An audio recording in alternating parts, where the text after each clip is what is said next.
My name is Brian Flynn. I'm both an investor and an entrepreneur.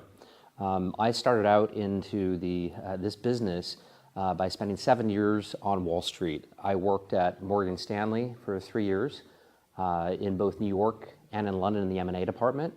Got my MBA at Harvard in '95, and I moved to the West Coast, which is where I'm from.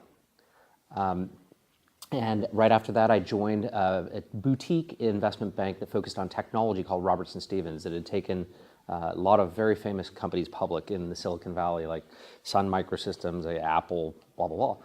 And I ended up running the software and internet M&A practice for basically 4 years. This was during the internet boom. I joined right before Netscape went public, and there was this huge wave of companies that were going public. I had no idea how crazy it was. But at the end of the day, I really wasn't passionate about what I did. I was very good because I could run a practice, but I was a lot more interested in the entrepreneurs who were my clients and how they were changing their worlds. And I thought, wow, why can't I do that? Of course, the grass is always greener, and I thought, let me go try it. At the same time, I had a mentor of mine who was a serial entrepreneur and investor from my hometown down in Santa Barbara, and I went to go work with him. He kind of taught me the tricks of the trade, if you will. And I was there for about 3 years and ended up moving back up to Silicon Valley, where I started my first 2 software companies back to back. The first was called Ultras, which was a collaboration software company. In fact, very similar to what Quora is today, a Q&A software company.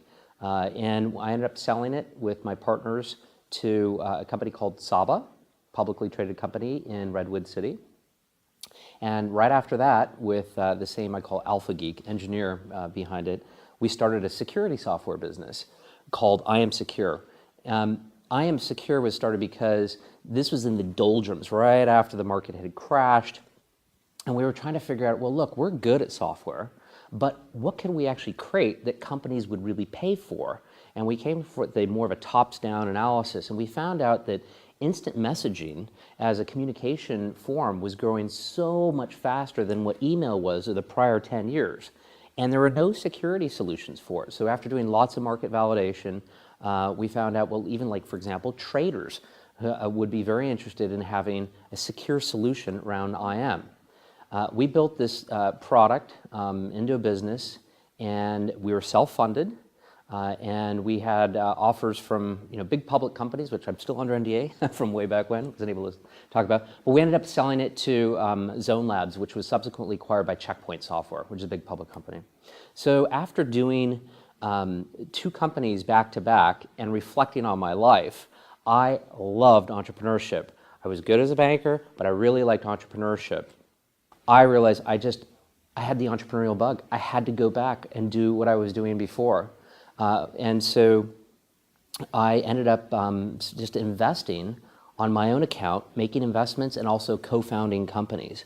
So I've been I call kind of an entrepreneur and investor on the spectrum of, on the one hand being a complete investor who might be like a venture capitalist who is managing other people's money and seeding and big companies, to an entrepreneur who's starting his or her own companies. I'm probably somewhere a little bit skewed off to the right, closer to the entrepreneur, but I can also know how to invest.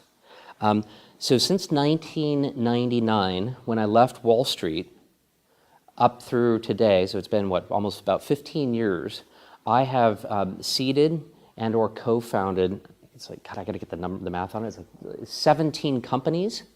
And of those 17 companies, I've had about 8 exits. Again, I have to get to the math. 8 exits and 3 shutdowns, which I learned a lot from.